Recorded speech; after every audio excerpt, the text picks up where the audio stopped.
everyone. Welcome to the pre-market show.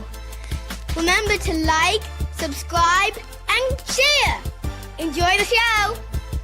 Good morning, good afternoon, good evening. Wherever you are in the world, welcome to this episode of the Pre-Market Show. Remember that nothing that is said during this show should be construed as investment advice. You're responsible for your own investment decisions. Please consult a financial advisor before making any decisions based on topics mentioned in this show. Sit back, relax, and enjoy the show. Hey, everybody. Welcome to the Pre-Market Show. Sorry, we're starting a little bit late, but I want to say a very special thank you to each and every one of you who are spending your Friday with us today. It is the 6th of June, and we have a jam-packed show. A lot of stuff's been going on in markets today, yesterday, and this week, and we've got a lot to go through. I do want to just start off by kind of mentioning how things have changed quite a lot since Trump's second term, and as a market participant, it's a completely different world. So being able to navigate through it, I think, is a full-time job and a skill that you kind of need to master. We do have a person that we'd like to also join the show today. It's Andrew. How you doing, Andrew? Yeah, I'm good. What's going on, everyone? Yes, what an evening yesterday, right? So I got some documents to share, with our viewers. But yeah, it all kicked off yesterday. I can't say I'm not surprised. I think when you got two very successful alpha chads, in the White House, it was always going to end this way, right? But it's quite interesting, actually. I think the levels that Musk has gone to, I appreciate he didn't like the bill, but, where some of his comments and X have gone to, maybe a little bit too far. And the same with Trump as well. I think there's bads each other. So let's,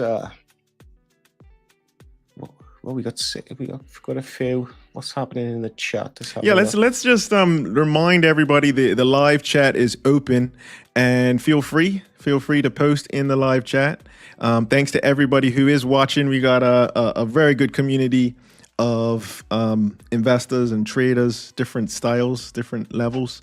So feel free, post in the live chat, and we'll be happy to put it up. Oh, you got some headlines going on. Oh my gosh. Yeah, so I'll be quite honest, during Pride Month, I didn't have this bromance breaking up, but here it is. So big, beautiful breakup.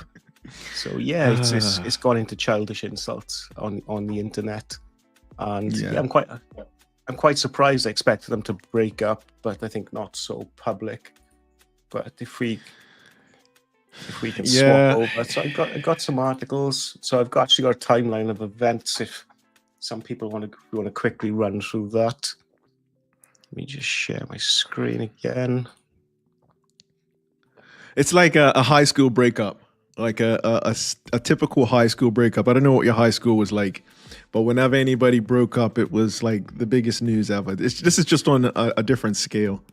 Yeah, it is, because I think what these two individuals need to realize is that, it does affect the markets, and it affects people, right? I can imagine there's people working within businesses of, both these people. It has an effect on them, definitely, or maybe insecurity around work and certain jobs as well. So, I found this from Tara Bull on X. Now, there's loads of reports on there, but I think it's probably one of the simplest ones to go through. Mm-hmm. So, as we know, Musk endorses Trump for president. Yeah, Trump announces if he's elected, he's going to create Doge, which we know happened. We got Musk joining Trump on his rallies. Yeah, Trump invites Musk to Mar-a-Lago. And then this is where things got interesting after Musk done his Nazi salute by some of them. And here we go, so after Doge, we started getting Tesla factories or showrooms getting bombed. And you can see the bromance was going strong here.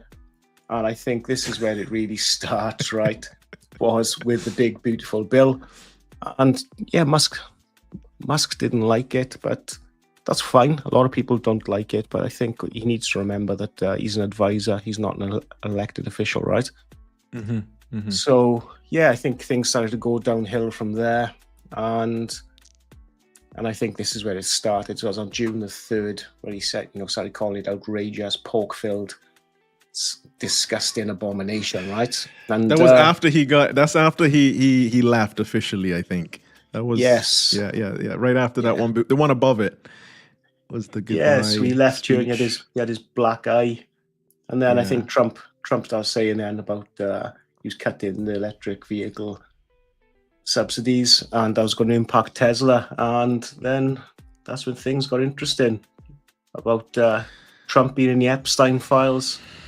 Yeah, I saw that one. You posted that in the community. I thought that was a fake post. I was like, you can't get to that extreme. You can't escalate that fast. Yeah, it really did. But he's just like an overstimulated child. They took the toy away, right?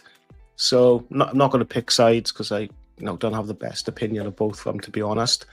Yeah. But let's see what happens. Let's see how this folds out. So then we got Trump coming back, and Elon was wearing thin. And so it's all gone off. So it had a big impact on the markets yesterday. Yeah. And I'm going to do a smoother transition than Bruce Jenner. So let's talk about gold. Hi, Rosario. Hey, welcome to the show. Thank you for that post, and also thank you for that summary, Andrew. Shout out to everybody in the live chat. Everybody who is watching with us. Let's have a look at gold because it's moved around a little bit. Let's have a look. I have a chart opened up of the S&P 500, which reacted after that news. How do we make money today? After yesterday, I really don't know. The stars aligned for a nice sell-off on the S&P, and then Musk woke up and chose violence, right? And then we had some volatility in the market yesterday, which took me out of one or two trades. So I've just been on X now, and I've seen the tweets have started. So I might actually sit today out. I'm on the fence at the moment what to do. Yeah, it could be one of those things. So my approach is kind of wait for the first 15 minutes today and see if there's still some unresolved issues with the Trump Musk back and forth. I do know that Trump's going to be announcing some executive orders at around 1:15 New York. So that could change the narrative. And then I also heard from Politico, they said that basically Trump has, the White House has contacted Musk to arrange a call. And then the White House today confirmed that they have not reached out to set up a call. So it's very confusing. I'm hoping that it kind of quiets down and clearer heads prevail after sleeping on it. Yeah, I think after the involvement of the Epstein files, I think that's put Trump in a corner. He's going to have to release something. And I think that's why it will be radio silence from him. If he does take Musk for libel, he's going to get some money out of him, right? So yeah, and just going to finish off on that. If he knew he was on the Epstein list, why did he back him for president? Why did he let him look after his kids? Why was he chilling with him at the White House? So I think they're as bad as each other. So it would be interesting to see what happens. Yeah, I'm hoping that we've been talking about the trade war all this time. I'm hoping that the tweet war is over, and it was just a one-day tweet war that has come to an end. Talking about the trade war. So I've been looking at the trade deficit. It's actually shrunk by about 50%, right? So I think in March it was like 138 billion. It's actually shrunk down to 61 billion in April. So that tells us that the US is exporting more than what they're importing, right? Mm-hmm. So for the first month or so, his tariffs are working at the moment. Yeah, it's a very interesting dynamic. And I think it also brings in that bill, the big, beautiful bill that we spoke about, where people are saying that they don't know the impacts and Musk is taking a stand saying kill the bill. So I don't know. There's a lot of moving parts, but for now, we just have to keep our fingers on the pulse. Kill the bill and Epstein in one sentence. I can imagine Clinton's a little bit worried right now, right? Yeah. Markets are opening now in the U.S., so let's have a look at the markets. We have a lot to cover today, Andrew. Markets are open. So I think we're going to sit tight because of all the headline news and the back and forth. So I don't think we're going to be too quick to pull the trigger today, at least not out of the gate. Let's see what happens here. Hi Jay, we've got Jay in the chat. Pre-market Tesla is up, so should we have a quick look at Tesla while we're of course. We can have a look at Tesla. It's got some action. Yesterday, it took some slams. I think it lost $150 billion in market cap. It was down, I think, around 14% yesterday. So today, probably a little bit of a knee-jerk reaction back higher. This is Tesla. Let's zoom in on it. There we go. So yeah, it's popped up a little bit, up about 4% today. Yesterday's carnage, pretty much around the time of the tweet war kicking off.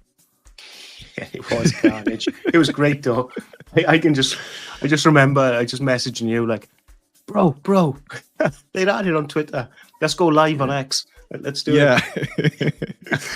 Yeah, hilarious. So yeah, we're watching Twitter kind of bounce back. Maybe this was a little bit overdone. That's a very good possibility. But also, I know there was underneath the surface, I know Trump was kind of listening to Musk a lot, and people thought this could benefit Tesla, the robo-taxis, regulation, SpaceX. So people, I think, still trying to figure out, is this just a short little end of the honeymoon period, or is this something that's bigger? So it'll be interesting to see how things react today. Also, if they are back and forth with each other again today, or if they go radio silence. Yeah. So I thought it's something they'd sort out, as adults at first. But I think once he dropped the tweet about impeaching Trump, about Epstein Island, etc., I just think it's gone too far now. I think there's no way back for the two of them. So yeah, it must be pretty hard being a liberal at the moment. Who do you hate more, right? So, is Elon a good guy again now? So yeah, it's gonna be interesting what we do. So hi Asha, and Asha is saying, will Tesla bounce this morning and shoot back down some more? I think that depends on the tweets we get this morning. Yeah, if I could, I'd take their mobile phones off them and try and trade some normal markets.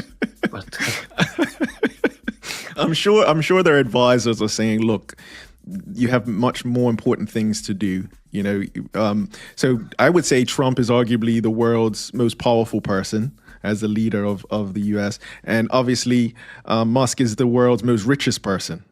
So I'm sure they have other items on their to-do list today that they could tackle. It'd be a great movie, right? Yeah. We got Musk, the world's richest supervillain. It's coming. Yeah. And so I was wondering also, is this staged? Because they've had time to kind of think about, what if we have a big blowout and it will get Trump and Musk trending on social media. I just thought, as a possibility, you can't rule it out that this was kind of scripted a little bit. And so I don't know. It's possible. I was thinking that I gotta be careful what we say on YouTube. So I'll say, yeah. Fair enough. I think once you call someone like a PDF file, I think you're done, right? I think that's more than scripted. Yeah. It's probably one of the worst things you can call somebody. So and also ask him for his impeachment as well. I was thinking the same with you at first. Are they using this just to get the Democrats to cry out for certain documents to be released? But I just think it's gone too far. Yeah, I agree.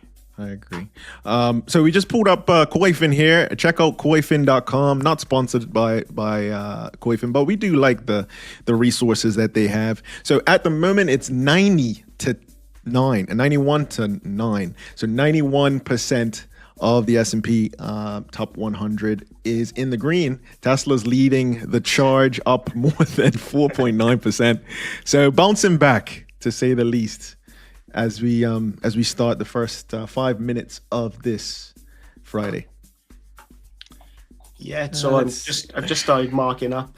At the moment, multiple charts are all green from M5 up to the week 1 actually. So I could be looking at taking a long position if it matches the criteria, and we're looking at about 70 ticks at the moment. So yeah, I could be taking that trade. But what's the chat thinking about the Trump Musk fallout? Like, it's yeah, it'll be interested to know what we think. We think is staged. Yeah. Maybe get a poll going as well. Team Trump. Yeah, we Musk. could do a poll. We can get a poll going. We can get a poll going for sure. I'm gonna see. I'm having a quick look at S&P. I'm just gonna mark up my chart but yeah, definitely feel free to post in the live chat. Do you know how to set up the poll? I don't. Okay, I'll do it in a second. It's in the we probably should prepare for these shows. If you haven't noticed, these are all just live and direct. You know, we're just winging it. we say what we feel, and we feel what we say. Yes. Yeah, we can get that. We'll get that sorted. Let's have a quick look. Yes, okay. We're just trading within the opening range at the moment. So yeah, essentially we're looking bullish. I'm just going to go on to X at the moment. Let's get a little bit more drama. This is definitely a drama week. Yeah, it'd be interesting how people got on yesterday with trading. For myself, it was just all over the shop. Volatility was too much, and I got taken out of 2 trades. Did get a recovery trade later on in the morning, but I still run a loss for the day. So yeah, thanks boys. Thanks for the public squabble. Yeah, not trade friendly. Not trade friendly. No, absolutely not. So where are we to? Okay, so.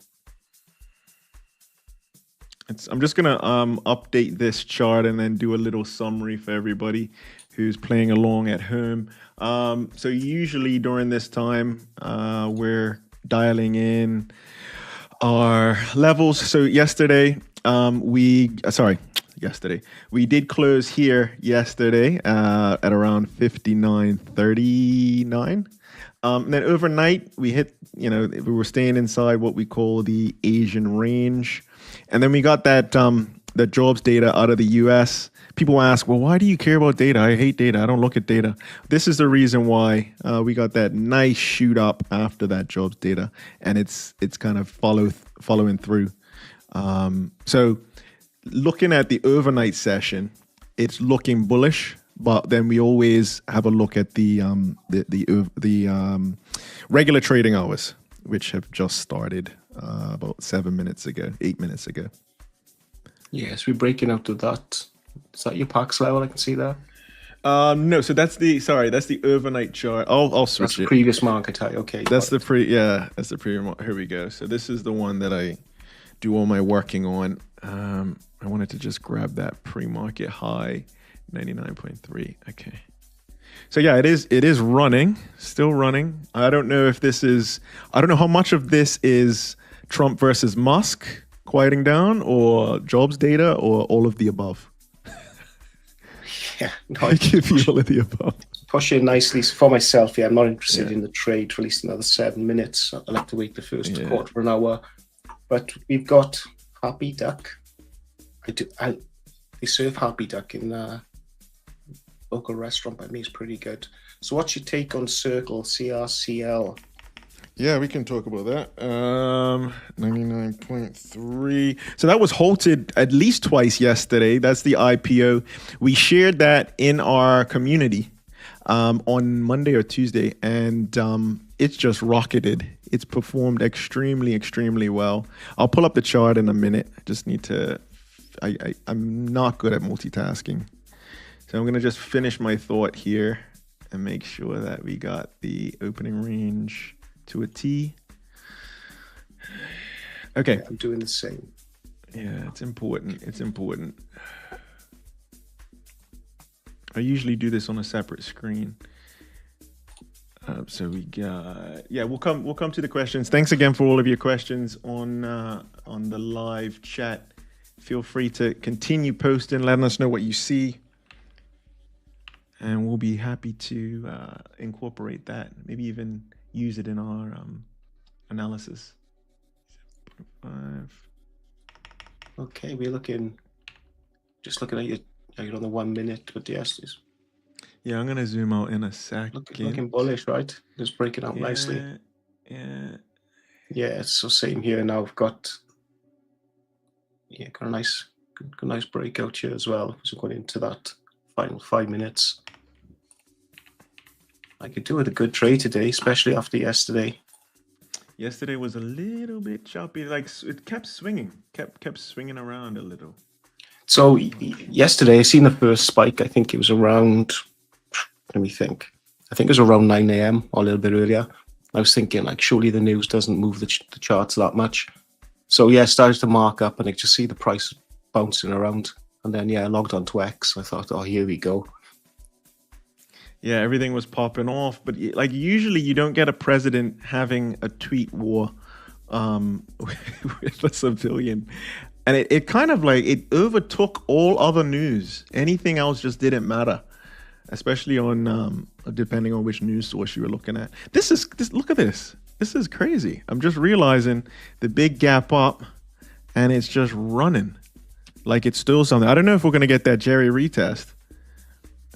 Usually you'll get a little bit of a pullback at some point down here, and then you get the real, the genuine move. But right now, she's like, check you later. If you're not on this rocket ship, too bad. Too late. It doesn't get so. There's a quote that says, "The best moves don't let you in." This is not letting us in. I do not like buying the high of the day. This is the high of Q2. We haven't been this high since February. This is insane. Oh, man. Yeah. Anyway. 1Q Musk. Do you think South Africa will be on the banned travel list to the US from next week? I can see it. And it's possible. I mean, it gets petty. It gets at one point, at some point, somebody has to say, okay, this is just ridiculous, guys. We're grown men. Like Trump's 70-something, Musk is 50-something. Like, come on, guys, you were just buddies. Yeah, it is unbelievable. I think just a pair of man babies, right? It's just unbelievable. But just imagine being Musk's lawyer after yesterday's Twitter. Oh my goodness, he must be. I would be pissed.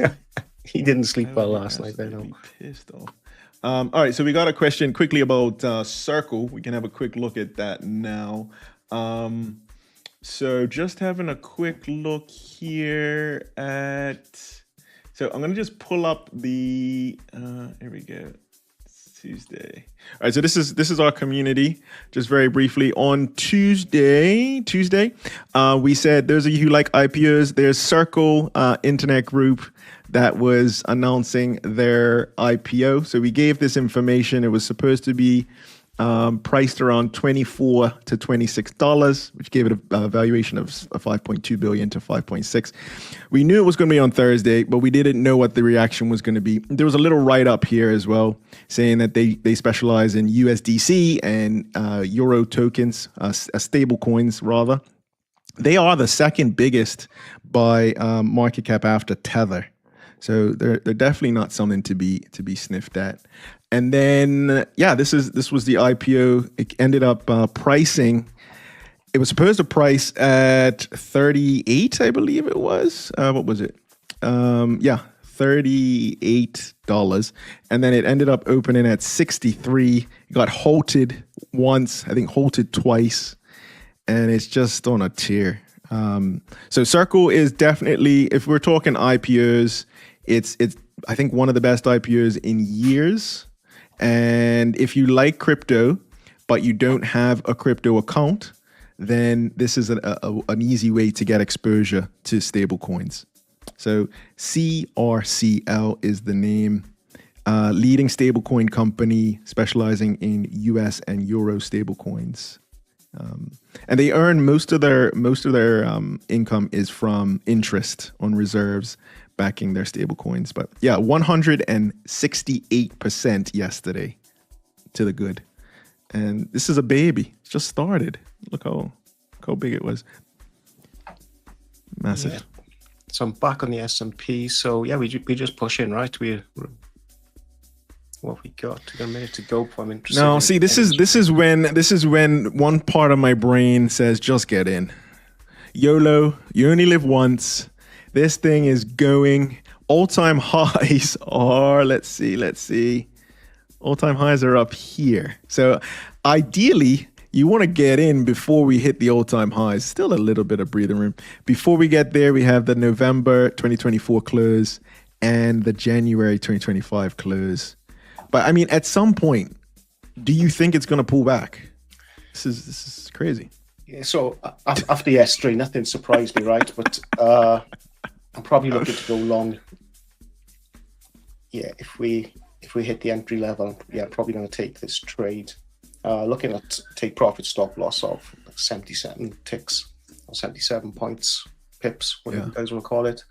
Yeah. So yeah, potentially looking to take that trade across multiple prop firms. It's looking bullish across all the charts as well at the moment, but we know how quick that can change, right? Yeah. So it can change in a heartbeat, in a tweet. I think the world is, or at least the investment space, is now being controlled by one man's social media account. Yeah. So which we criticized boggles my mind. Yeah. Criticized other people for insider trading, but look at what Trump's potentially what he's doing with the power of a tweet, and there should be some responsibility. That he potentially should he be doing it? Shouldn't he? So, I think that's going to come out probably after he's long gone. After in terms of once he's finished his term, all that stuff might come out. It takes I can't see them. I can't see them because I mean it's his truth platform, so he's not gonna ban himself. I can't see them taking his right away from that. So, well, you never know. You never know. We have to deal with the cards that were dealt. We got to play the game that's in front of us, and this is the game that that we're being presented with. So. I'm not chasing this, Andrew. One of my biggest rules is not to buy the high of the day, and this happens to be the high since February. This is the high of Q2, higher than we've been for a very, very long time. So I'm not going to chase it, but I do want to zoom out just to show a little bit of context of where we are. We could continue higher today. But if we look at this one, this is the one. I just wanted to show, not that stay. Okay, so this is kind of, this gives me the playing field. This was the all-time highs back in February. This was panic selling and all the smart money was buying when we were in bear market territory, minus 20% from the peaks. And then it's just moved up since then. This is where we are now. So from my perspective, I would rather wait for some little breather, even if it's just a pullback towards the opening range high or something. Give me something. Because at this point, I personally feel like I'm gambling, if I'm completely honest with myself. Might be seeing that pullback now, that Jerry retest now, right? Might be seeing it on this candle on the M5. So yeah, potentially if we hit the entry to go long, I think I will take that. So let's have a quick look in the chat. What's up? What's up? What's up? What's up? What's up? What's up is one of the more consistent members of the live chat. So hello, what's up? What's up? How's it going? Feel free to comment and send any questions. We touched on Circle and IPOs and stuff like that. And anything else you're watching, let us know. There was another IPO, Andrew.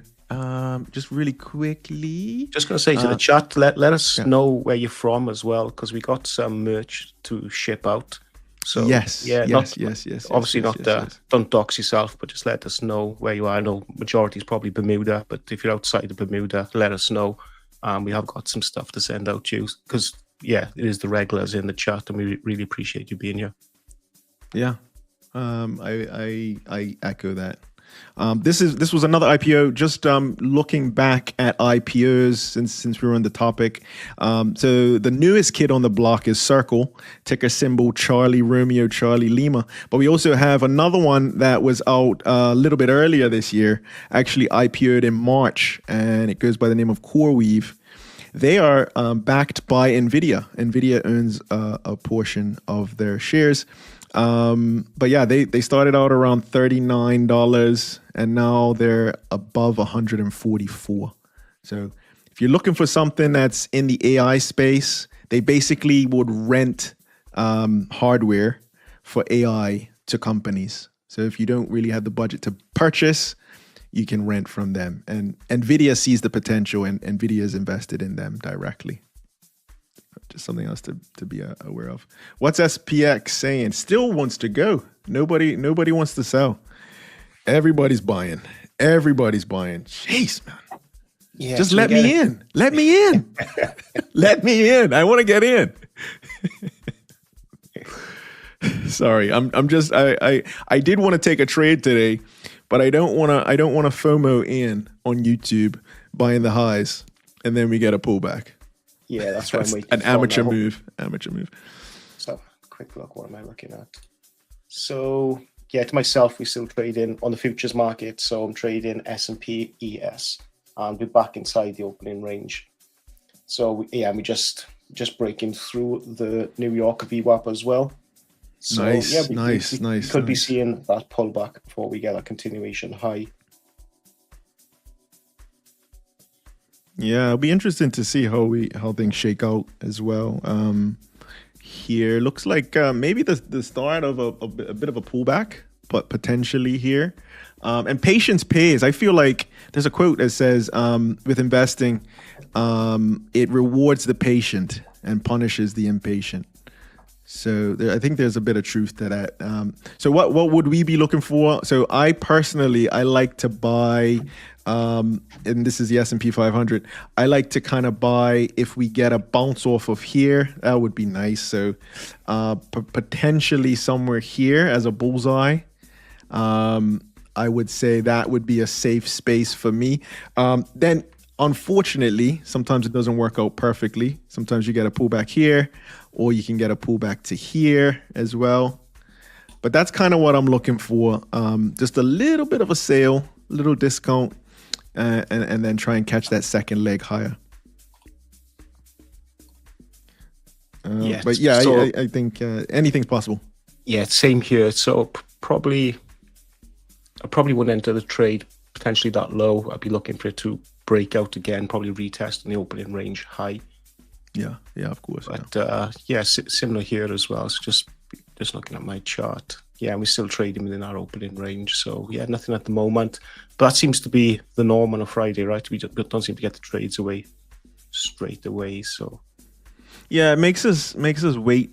It definitely tests our patience in many ways. But I think that's a testament to the experience and the level of the level of patience that you have. I think sometimes we take that for granted, and at least initially the impulse is, okay, I gotta be trading. I'm on YouTube. I have this account. I need to press something. I need to be in something, whether it's long or short. So being able to kind of wait and say, look, it's not ready yet, is a level of I think it's a level of experience and a level of focus that ends up in successful trading. I'd rather have one really good shot than take 3 terrible shots and one half of shot. So yeah, we'll see how it moves.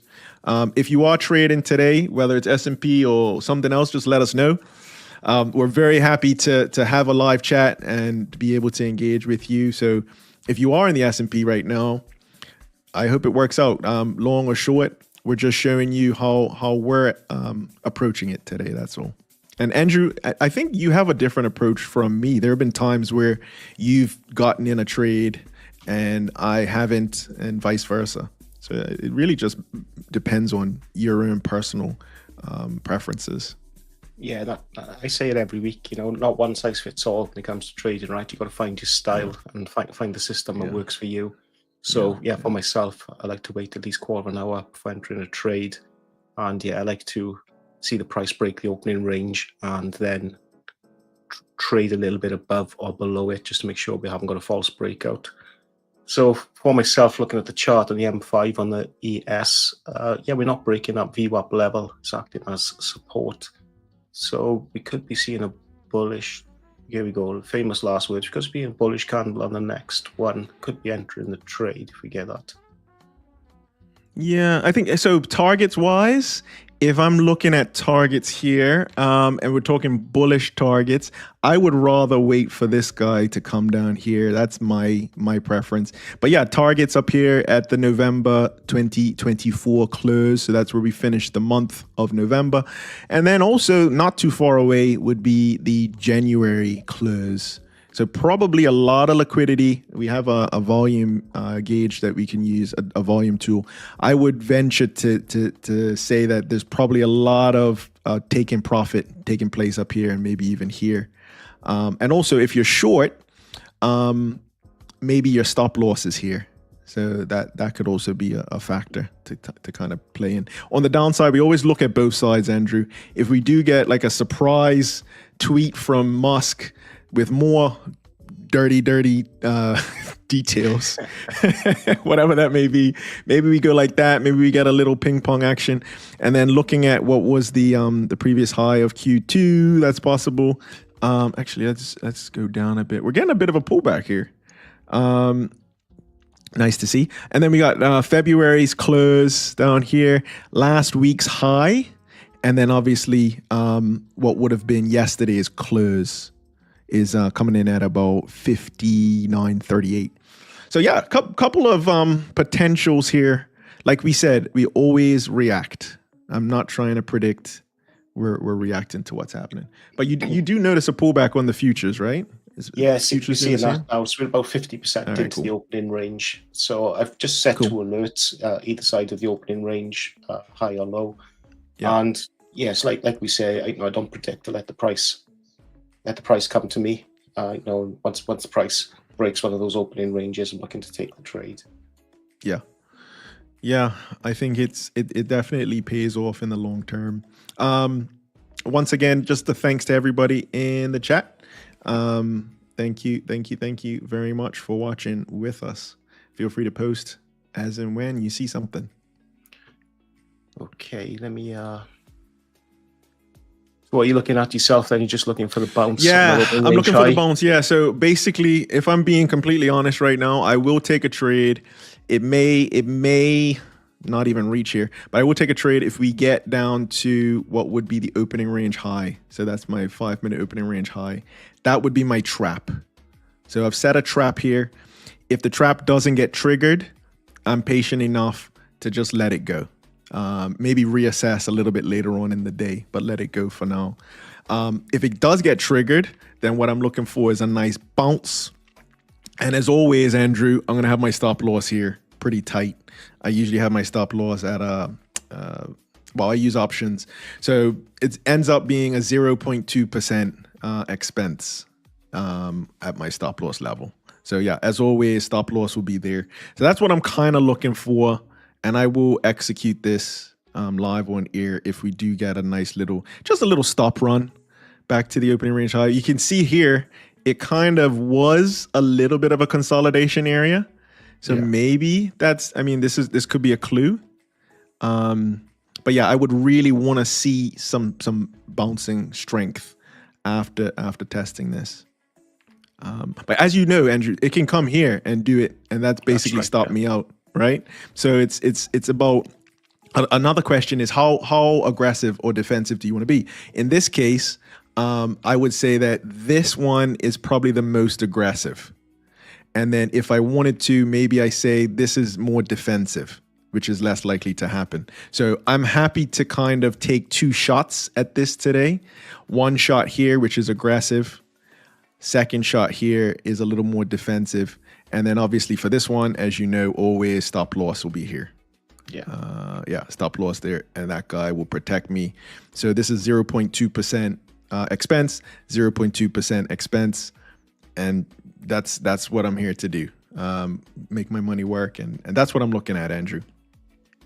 Yeah, it'd be similar for myself. So I'm probably looking at taking option 1 if I get that chance. So yeah. Let's just have a quick look at the chart. Okay, so we never actually spoke about gold. You know, the people in our live chat, they're not going to come back because we pulled up the gold chart, but it was actually, to be fair, it was right by the open. We were more or less at the open. Here we go. Let's look at gold just briefly. Here we go. It's got a couple lines on it, but that'll work. So gold's a little softer today. I did make a trend line here in gold. We've been looking at gold. You used to trade gold a lot, Andrew. I did, yeah. Talk about gold quite a bit. You converted me to the S&P, but yeah, you gold, never look back, right? I haven't looked back. No. Yeah, it's a good move. Good move by you. So I have this trend line here. We've hit it a few times. It's definitely not the holy grail, but 1, 2, and 3. So maybe we get another bounce here. That would be interesting to see. Then we got some support levels down here if this breaks. And then also up here is the all-time high in gold at 3,500. So that's my thinking today is a little bit more macro on gold, a little bit more longer term, but definitely weaker after the jobs data that came out this morning. Okay, well, while we're here on the charts, good question for you.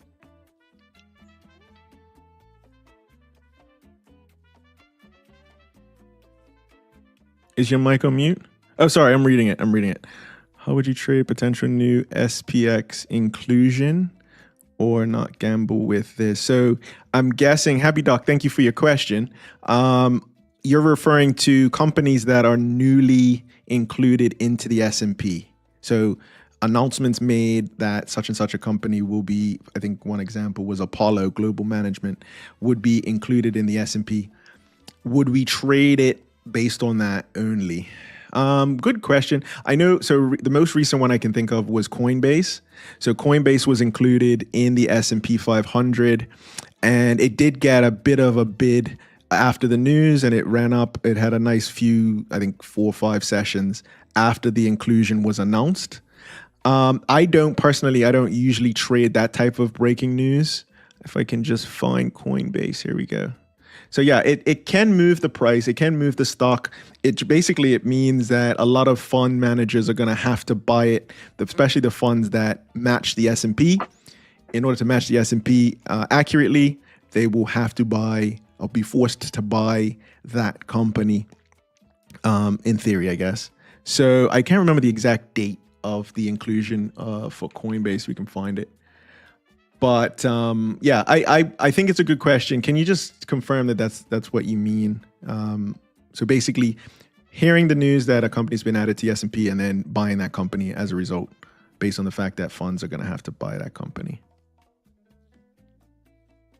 It could be a strategy. I would say I would need to do a little bit more back testing. Andrew, are you familiar with that at all?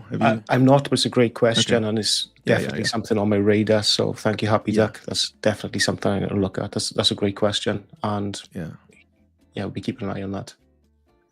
Yeah, good question. All right, there'll be a new announcement today. What's that? Okay, there'll be a new announcement today. Okay, so I guess inclusions into the S&P. Yeah, so that's good to know. I'll keep an eye out on that front. So yeah, thank you very much, Happy Duck. Thank you for letting us know. S&P is kind of looking. Can we use the word drippy drippy? Is that still allowed, or did our sponsors ban it? No, it's okay. Drippy drippy, and the chat seemed to like it last week. So okay, fair enough. Drip away. Let's go. Yeah, S&P kind of testing these lows since the initial move higher. So let's see if we can kind of break through this this level here. I think 6,000 is a psychological round number. Everybody likes round numbers. Can't get much rounder than 6K. I think one of the chats was talking about, do we get 6K today? And yeah, we have. So yeah, we'll see. It's still holding up okay. And We just have to let time play out. I'm going to put an alert here, Andrew. This is what I usually do when I'm not on YouTube. So if we break clear of this low, we'll get a ping. Yeah, I've done the same myself. So I've got an alert on the range high and the range low, and then I'll be looking to take those trades. But yeah, for myself on futures, yeah, we just trade in within the opening range at the moment, around 50% between the opening range high, opening range low. So sitting on my hands at the moment, yeah, nothing happening. Yeah, I mean that's part of the job. Part of the job is knowing when to wait and how to wait and what to do. So this helps me to kind of actually be patient. Just having a look at what's moving. So Palantir is actually taking over Tesla as the best performer so far today. It's up 4%. Tesla's also trying to claw back some of those losses from yesterday. We mentioned it was $150 billion of market cap yesterday. It was down 14%. Incredible. Yeah. And that's simply based off of a tweet war. Yes. Between the most powerful man and the richest man in the world. What type of world are we living in, Andrew? What? Yeah, so these are the best performers. If you are looking for names to trade, obviously you can then drill into the charts and get as granular as you want. But we also follow other things other than just the S&P. I think our show would be very boring if we only stared at the S&P all the time. Yeah, thanks. That's all I do. But yeah, it's okay. For those of us who don't trade S&P, it's also good to see the losers versus winners. Yeah, so this tells me that S&P is probably going to be more bullish in terms of breadth. There's 97% are green, so that will help the S&P, I think, move higher, in theory. Yes. So it's kind of like looking under the hood of the S&P. So yeah, no, that's a great way to put it. Yeah, I got the same ups. I got the Koifin site, right? Yes, this is Koifin. Yeah, you just hit the flame thing. I don't know what the symbol's called. Looks like a bit of a flame. But yeah, just basically, I like looking at the so S&P 500, the top 100 companies, gives you a nice round number for percentages purposes, and yeah, it just shows you what's performing best. I know there's a few people who were trading Tesla yesterday, some on the downside. Some people try to catch the bounce on Tesla as well. So yeah, it's good. If you are interested in joining our community, please let us know. All our contact details in the description. So we got Happy Duck. People are guessing if it's APP hood, etc. Okay, that's very good to know. We got WhatsApp saying, what a time to be alive. What a time to be a trader, right? So if you're new to trading, you didn't pick the best year for sure. Or if you like volatility, you did pick the best year. Whichever way you look at it. Yeah, I guess it depends. It depends what your strategy is and your time frame. But also, this place has kind of changed things as well. You have to be aware of what's coming out of Mr. Donald Trump's mouth or off of his fingers more recently. Yes, he has a speech. He has a speech today as well, just so you know. Okay, 1:15. So Donald Trump, president's schedule. There's a roll call schedule. 1:15 Eastern. Here we go. I misspelt it live on here. Here we go. So he is, get rid of that. 1:15, I thought it was. Wait, is this? Oh, sorry, they've gone ahead. Friday, 1:30 to be exact. So I think this could be, I mean, you never know what he's going to say at these things. It's supposed to be signing executive orders, but I think he's the master of going off script. Oh, definitely. And he's going to have something to say yesterday as well. So yeah, hopefully I'll be in and out of a trade by then. Yeah. So yeah, that gives us a little bit of time right now, but just be aware of that. Have that on the calendar. Check out rollcall.com for Mr. Trump's schedule of events. So that's probably the main event for the rest of the day. Get your popcorn ready. Yes. So just I'm looking at S&P chart, so yeah, we could have had the pullback. We could be looking. Yeah, we maybe missed it. We maybe Yeah. missed it. I'm gonna tighten this up a little bit to 6. Just move the alert higher. Let's do lucky number 7. Yeah, it looks like it's not wanting to pull back. Nobody wants to sell it. That's what my conclusion is. Let's do 5 minute, because you get at me all the time for only looking at the 1 minute chart. So on the 5 minute chart, it's cooled off since the first 15 minutes. It's cooled off a bit. Yeah, let's see if we can get a break structure. So we can break that high. If we break that high, then should have going long. Yeah, I'm gonna pop this in here. So this will be the 15-minute high, and usually I'll keep that in there. Yeah, so that's what I'm trading, 15-minute high. But I'll be looking for it to break the high of day. Okay, so you'll enter on a break of high of day, or you'll enter on a break of the 15-minute high. Break on the high of day, probably. Okay. All right. 1334. So I try to get it as close as possible. So that's my 15-minute high. Okay. So 15-minute. Actually, I'll call it opening range high. Cool.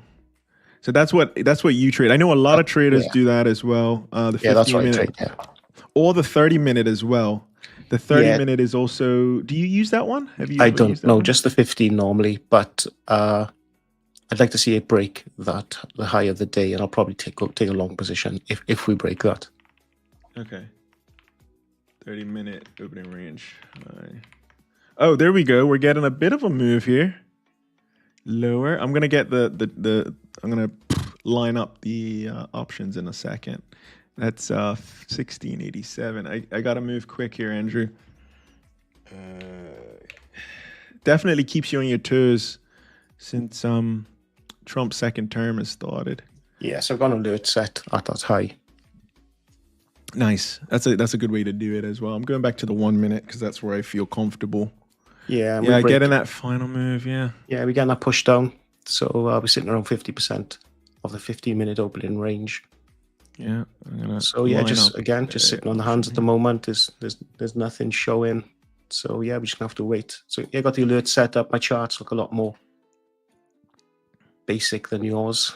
Just got two alerts. Yeah. It's got two alerts set in, and a profit and a loss. I think you keep it simple. Keep it simple. It's better. Simple is better. You have less distractions, less noise. There we go. As I add more lines to my screen. So we got the opening range high, which is this bad boy. We got the Q2.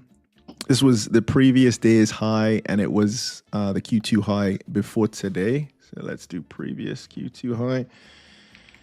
I'm acting like I'm going to get graded. But yeah, it's just for peace of mind. There we go. And then on the top side, 15-minute opening range high and 30-minute opening range high. Like to see it come into this opening range high like we were talking about here. I know a lot of people would just force the trade here and just press the button out of pure frustration and impatience. So yeah, to each his own. I think I feel like there's no perfect way to trade.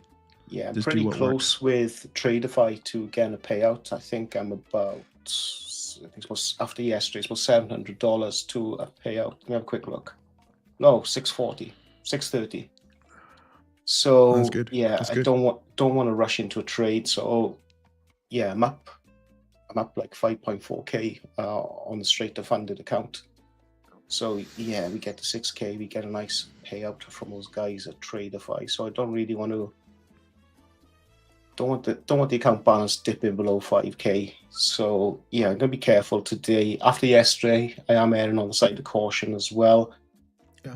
So yeah, we'll see. Potentially, the longer the trading session goes on, I'm probably not going to trade because yesterday was just carnage. Just trying to catch my tail yesterday. Yeah. So yeah. And those days do come, man. Those days do come. But you have to be able to get back on the horse and refocus and take another good trade. think that's the job of a successful trader is just take one good trade at a time. So quickly, that's it. We'll go back to your chart in a minute. I'll quickly show. Yeah, go for it. Show the chart what I'm seeing. So yeah, you can see here. Here's my 15-minute opening range. Yes, you can see my lows here, my high. Got the high of day.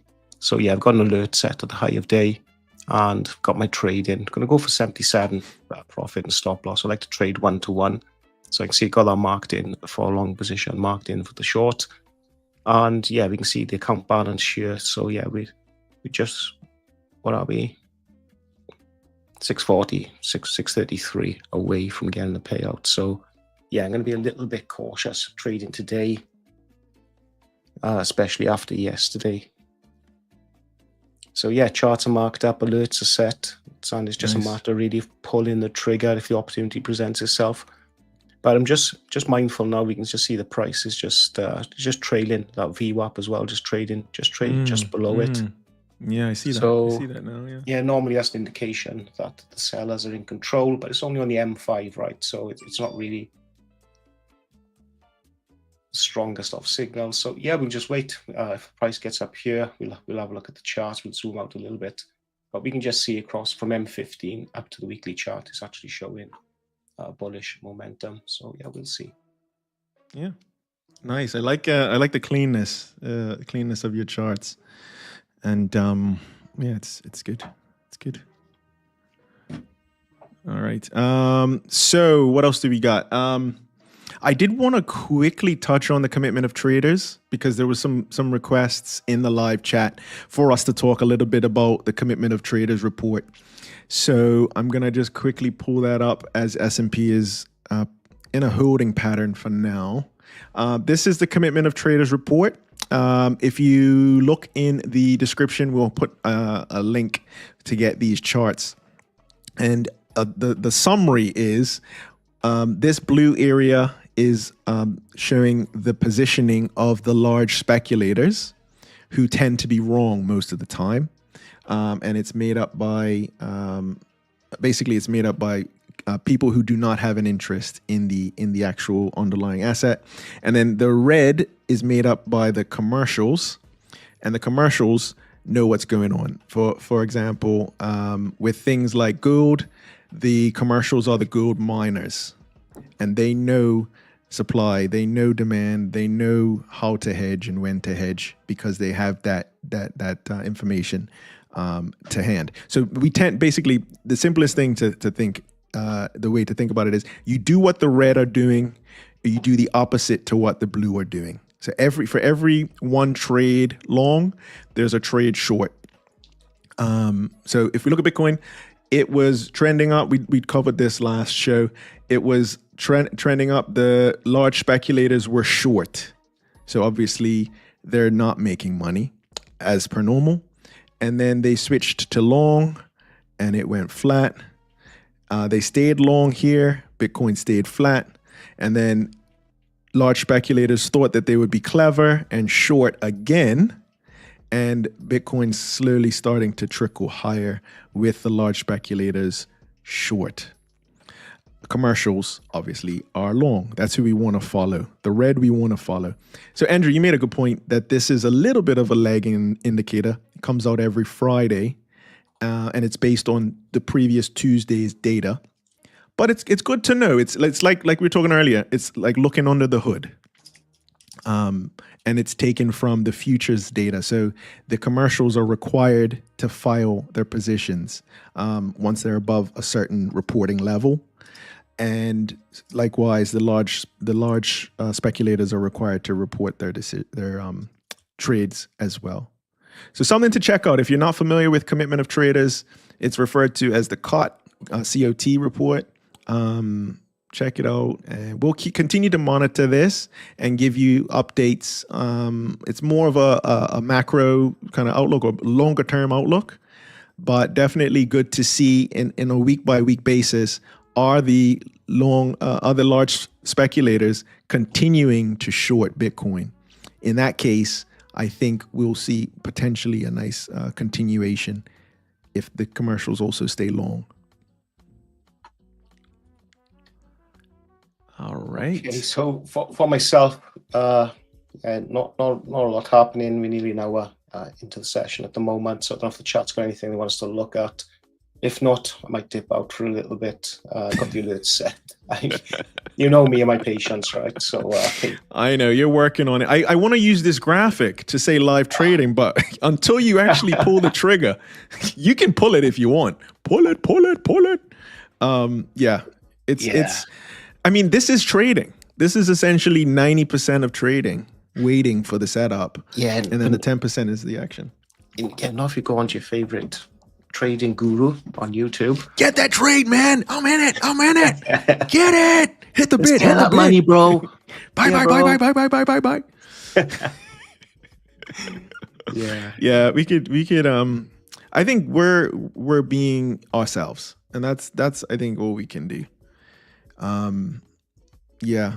Just I enjoy the shows, and I think from the feedback that we've gotten, it's been very positive, saying you guys should do more shows. Can you do this every day?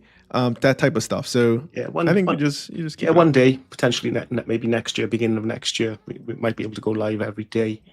Yeah, I can't see why not. So hopefully we can do that. But yeah, that'll be good. But what I would say to the chat people watching is, we're not gamblers. We do wait for the price to come to us. We wait for certain criterias, boxes to be ticked before we take a trade. So the trades can be slow, right? It can be a bit of a painful process while we actually wait before we take those opportunities. But we can certainly chat about any topics the chat wants to talk about. Certain tickers and things like that. We can certainly do that. We can actually do some chart markups. With the chat. So there's certainly some things we can bring into the show while we wait for the opportunities. Absolutely. I like the dialogue back and forth in real time. Keeps us on our toes, but also thinking about strategies that I didn't consider when S&P additions are announced. Maybe that's something to track, to see how much does it move, or maybe there's something there. And that was a great comment by Happy Duck, and it's something I'm certainly going to look at. And it's the same with all the chat as well. It's really good. It's interactive, and just gives you some other things to think about, right? So certainly Tesla, gold.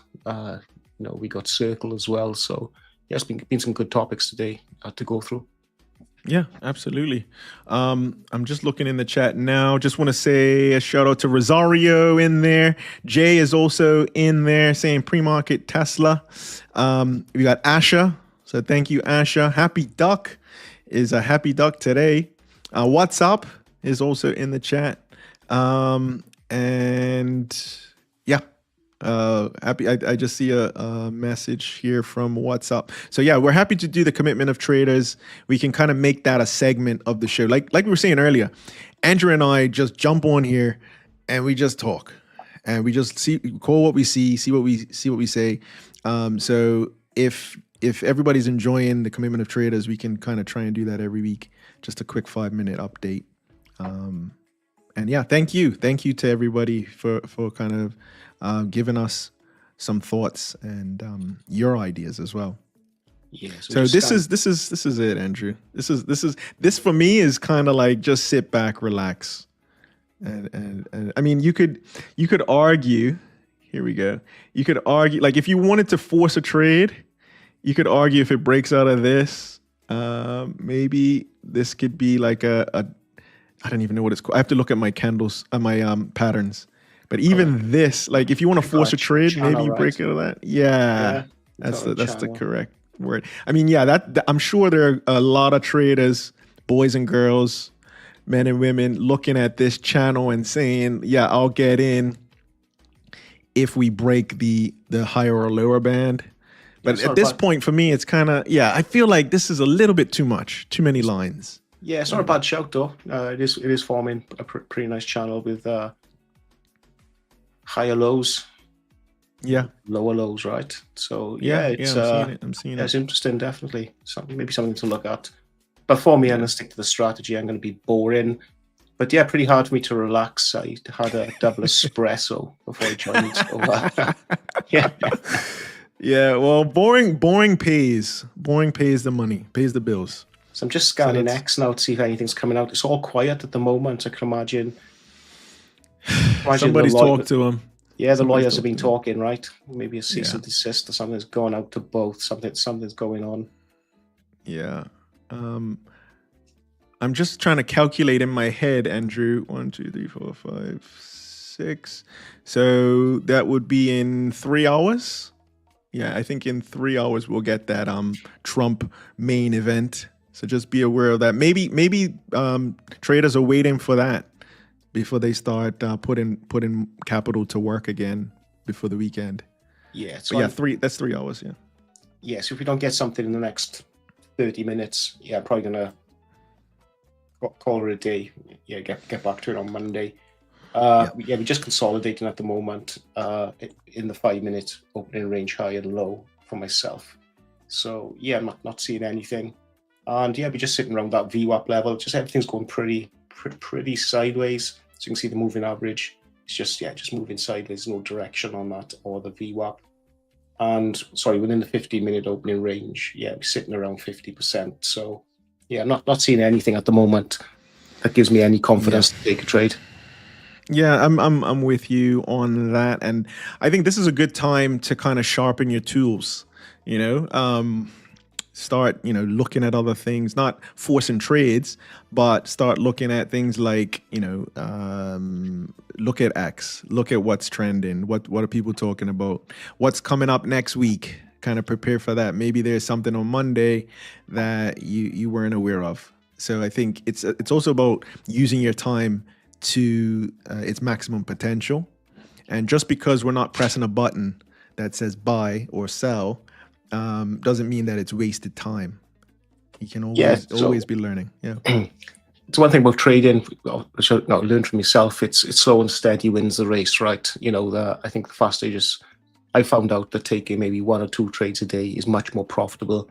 When I was trading Forex, all those moons ago, but I was probably taking 10 to 20 trades a day, right? And I got nowhere fast. So the faster you go, the sooner you hit that margin call and your account's gone. So I'm finding 1 or 2 trades, and I'm just making sure it ticks all the criteria before I take a trade. And if I hit the loss, you hit the loss, right? You followed your rules, and it's just one of those trading days. But at the moment, I think success rate, we're trading about, I can tell you actually, we are trading, I think it's about 2 to 1 return at the moment. So on this account, we've taken 87 trades. Sorry, we've taken 87 winners, 41 losses. So wow. Just okay. over, what's that? Just over 2 to 1, right? So yeah, we're doing okay. Yeah, that's good. That's actually really good. That's very impressive. Yes, we can live with that. Yeah. Yeah, I think it all comes back to the law of the long game, and if you know over time that this works, then it doesn't impact you if you have an expense, what other people will call a loss, or a trade that goes against you. You know that's part of the process. That's part of your business, and you know that in 100 trades, you will have those profitable trades that will outweigh those tiny itsy bitsy expenses. And the stats prove it. I think this week did you pass you got 2 new accounts or 1 new account? Yeah, so I passed 2 challenges with Apex. So we passed 100K, 150K. So we've taken that up to 4 live accounts now with Apex. Okay. So we've got, I think we've got another 4 to pass. 2 are pretty close to passing. So yeah, we should have about 8 Apex accounts, within the next month. But I'm quite locked in on the Tradeify, so straight to funded account. So you don't have to go through all the challenges. Basically, you don't have to repeat your work twice, right? So yeah. So yeah, and I'm quite interested in Tradeify to see, how quick they pay out. I've heard nothing but good things about them, so yeah, I'm quite excited about that. With Apex, Apex Pay. So I've had some payouts from Apex, and I've had no issues with Apex at all. So I've seen some people on X, been having issues with Apex payouts. but potentially they can't be following the rules, right? So I made some requests with Apex. Hasn't been an issue. But I can imagine they probably like the trading style as well. I'm trading 1-to-1. Once I'm 75% into profit, I'm moving my stop loss into break even. So they're probably showing Apex good risk management as well. Yeah, I think that's part of it as well. When you're doing this day in and day out, you can see what's working. I think there was actually one really, really interesting stat that you shared with me, Andrew, and you couldn't have gotten this if you were just trading on your own, just as a hobby, treating it like gambling, trading for fun, shooting from the hip. You said on Wednesdays, you've noticed that that's your worst performing day. For whatever reason, Wednesday is your worst performing day. So when I messaged you on this Wednesday and I asked, are you trading today? Your answer was not today. Yeah, Wednesdays are the worst. I can actually, do you want me to share that with you? Yeah, please. Yeah. So let's have a look at that. So I keep stats of all the trades. Yeah. Let me just find that. But yeah, that's the type of stuff that you need to be. That's the sharpening your tools, improving your craft. Yes, you can see here, right? So Monday is the best day, followed by a Thursday. But you can see on a Wednesday, I'm just taking losses, loss after loss after loss. Yeah. Yeah. So I just don't. That's simple now. Take a day off on a Wednesday. I don't trade on a Wednesday. But yeah, Monday's definitely the best day. So yeah, it's great, right? Get a day off, stress free. Yeah, there you go. Yeah. And do you have any kind of theories of why that's the case? I don't. I haven't. Okay. I haven't looked into that yet. But what I will do is, let's get this passed first. That's what I'm looking at. Once we get it passed, what I do is I'll export all the data to Excel, and then I'll probably upload Excel into AI. And I'll probably ask AI then to start looking into it for me. And then what I will do is start using the replay function on TradingView, and we'll actually go through every one of those trades. So I'll look at things like high impact news, look at the volume, we'll look at the volatility for the day. So I'll do a deep dive once this account's been passed and we get the payout.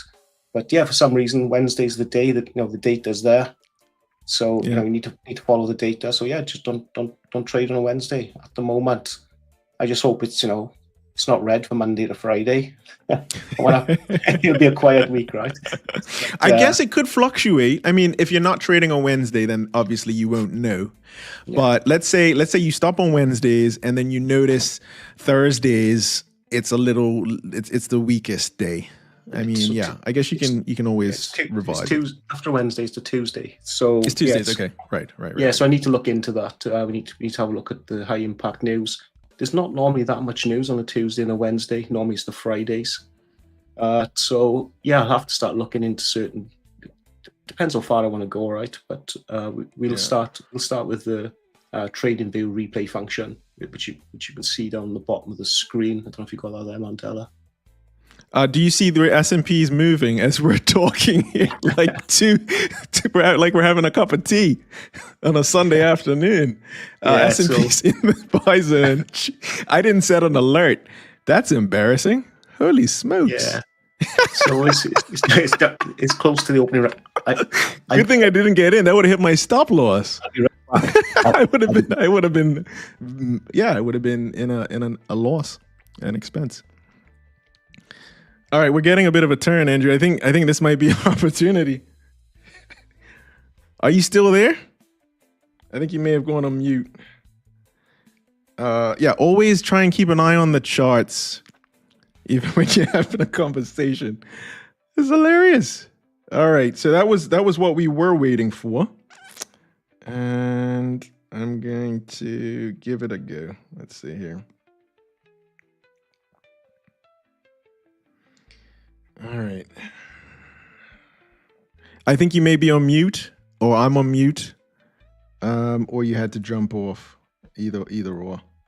But I'm having a look now at S&P returned into the opening range like we had been patiently waiting for. Now that's a mistake on my part, which was I did not set an alert. I probably could have set a limit order to buy it as well. But it's all about learning, growing, and improving. All right, so we're back inside the opening range. I just think it's hilarious that neither of us caught it. I have to check the chat, see if anybody else caught it. But yeah, so we're testing that opening range high, which was more or less what we were patiently waiting for. We lost interest. This is not scripted. This is live and direct. And I'm looking to see if we can hold here. Basically hold the line here. We got I think we got two sets of traders on the long side potentially.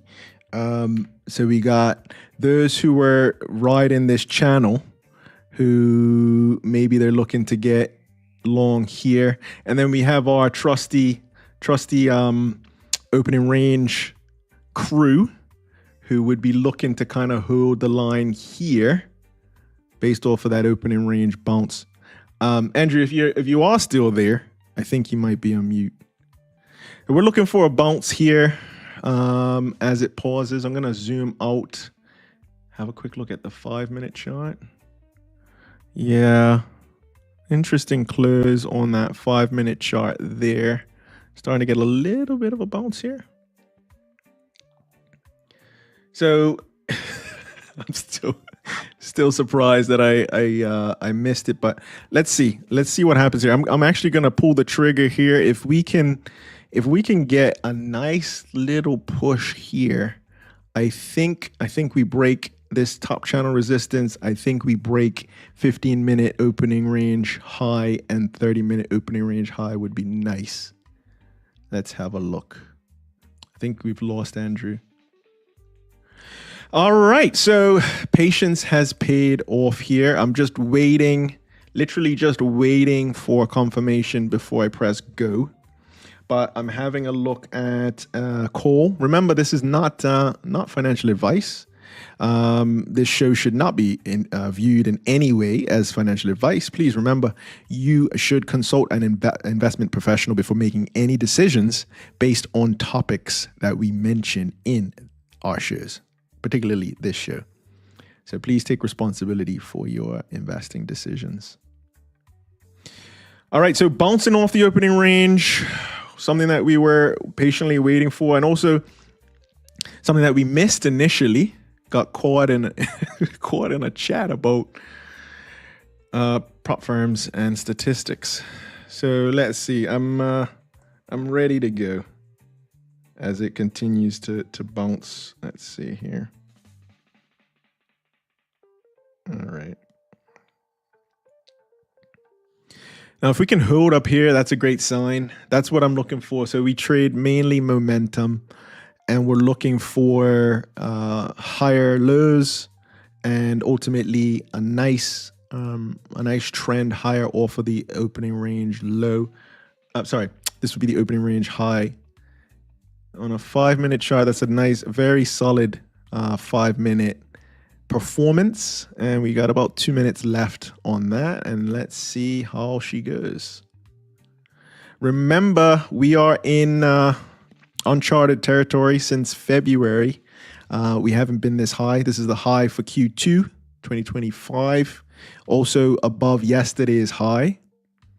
So if we do get a resumption of what would have been this up move that we saw in the first 15 minutes of the day, we could see a second leg higher.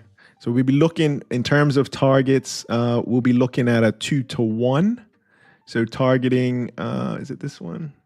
I think it's this one. Here we go. So we'll be targeting from here, probably targeting into and above the 30-minute high that we had today. Stop loss will be kind of tight, so don't want to risk anything more than 0.2% of our total account value, and that's personal preference. And that gives us a 2-to-1, pretty much 2.8-to-1 risk to reward ratio. That's always good to have. But the rationale, because everybody wants to know the why. Why does that work? Why do you do that? What we're doing here is, and I will do an arrow. Here we go. So we moved out of the opening range, which is this area here. We moved out of it at the open. We watched this kind of drip back. And we were looking for a bounce off of this opening range high. And I think it's probably a good thing that we didn't get in too aggressively here, because it did dig almost as high as or as low as the first minute opening range high. But since then, looks like dip buyers have come in and looks like they've engaged some long positions here. I think you're back. I am back. Yeah, we're busy chatting away, and I forgot that to be somewhere at 3:30, and I looked at the clock. 3:33 is like shit. Okay, yeah, you're taking a trade, yeah? Yeah, I'm taking a trade. I'm waiting for this final confirmation. But yeah, it's broken above the channel. Are you looking to get in here? Yeah, it's just breaking above the New York VWAP actually. So yeah, potentially I could get in myself, but it's gonna be a tight stop, I think. Yeah, I'm gonna get in now. I'm getting in now. We'll do 3, 2, 1. Yeah, 3, 2, 1. Let's do it. All right. This is finally we can use that live trading graphic for everybody. Okay, Where are you looking to get out? You get out to the I'm in. Opening range high, 15 minutes or yeah, that's a good target. I would probably, 2 to 1. So we were looking at 2 to 1 a minute ago. I'm in, by the way. So 2 to 1 from here, and my stop is pretty tight. So look what you're looking at. All right, so okay. 2 to 1, yeah, right there.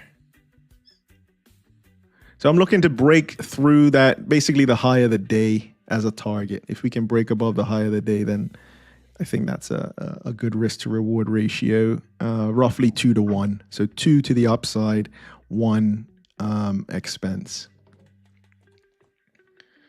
Let's see what happens here.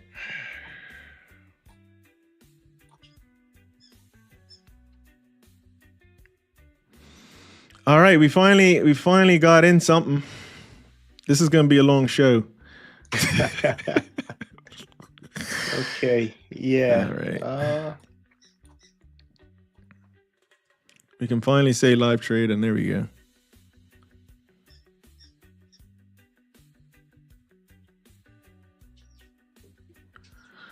All right, let's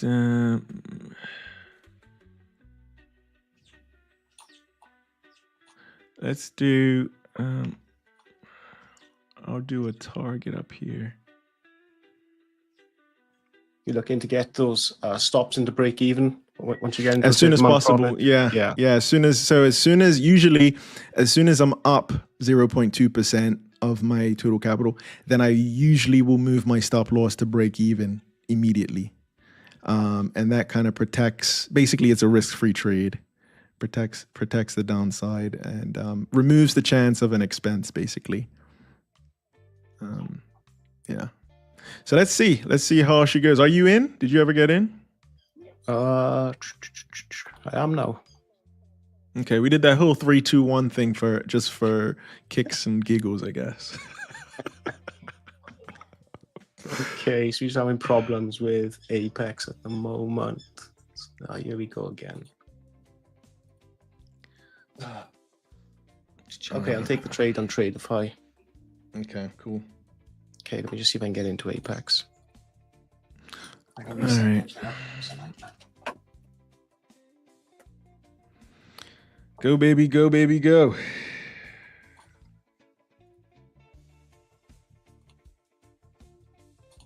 That's June. Yes, I'm fine.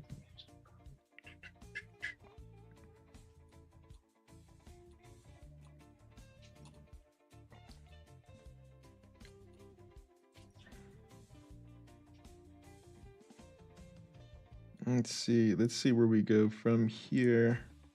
I'm also not I'm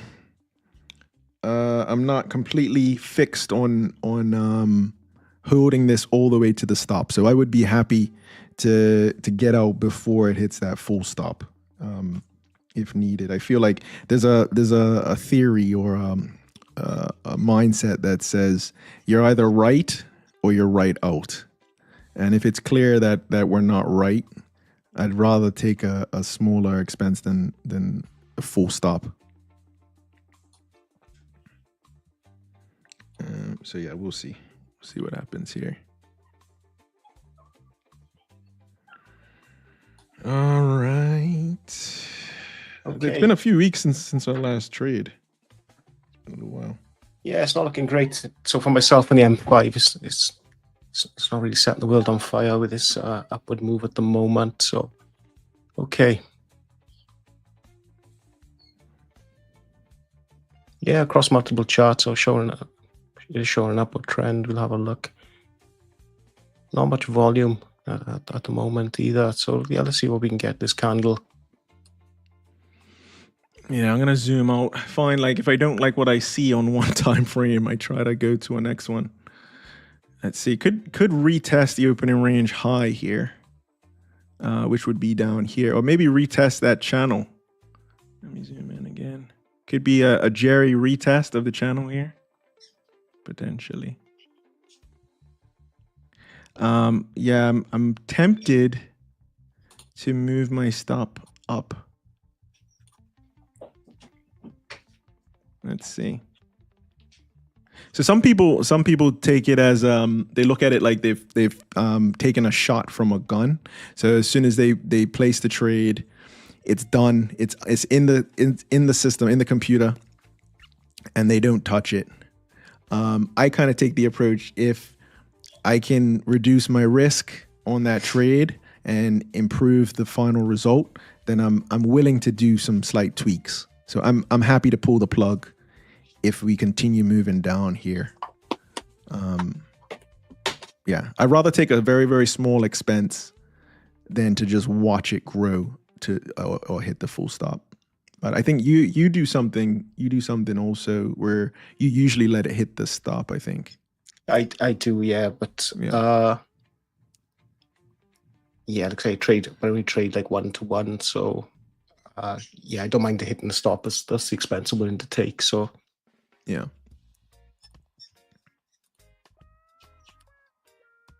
Let's see. It's holding up. Yeah, I was thinking about it. Yeah, I usually stretch my legs, like do some push-ups, do a little bit of dancing. Yeah, you like a cup look of the tea. type. You know, I can imagine you now pumping weights. I got some weights back there. Got some dumbbells. I can pull them out. All right.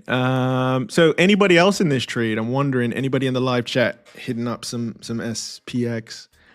Let us know. We're moving. Good. Yeah, markets usually reward the patient. Sometimes. 94.50. Sometimes reward the patience. 94.50 is spot on. I'm just going to quickly scroll over to Tesla. Tesla's about to test the highs of the day as well. So holding up nicely. High of the day was 302.54. And looks like it might continue higher. So that's a good sign. S&P staying above the opening range. 5-minute chart, similar situation. Yeah, now this is the patience game on the other side. The trade management, when you're inside the trade and you gotta just lock your seatbelt in. Do you want to put your stop and profit graphic back on? Yes, sure, I'll do that. Yeah, that might be helpful. Good idea. Okay, so got in roughly here, and then there we go. So my target's gonna be above that 30-minute opening range high, and my stop is about here now. Right. Okay. So that's kind of what I'm looking at. Not the sexiest of trades I've ever taken. Looks like it's moving a little slow. We have that announcement out of the Oval Office with Trump signing some executive orders. So we don't know if people are trying to get positioned before that. People are waiting for that.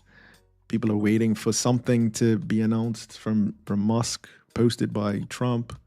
Yeah, it's really quiet. So I'm just like scanning through X now as these trades are in. So yeah, just radio silence at the moment, unless they're saving the best for last. So yeah, it's interesting. It's possible. It could be saving the best for last. I think this is kind of where I am right now. We've done the research, we put in the legwork, and now it's in the market. So it's about allowing the trade to develop wherever it's going to go. The trade doesn't care about us.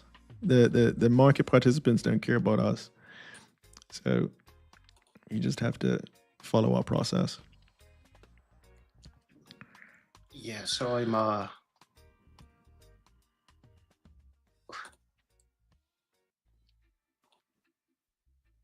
just changing the music, if you were wondering. No comments on the music today, so that's a good thing. No news is good news on the music front. All right. I didn't copy across. 1 second. Let's go again.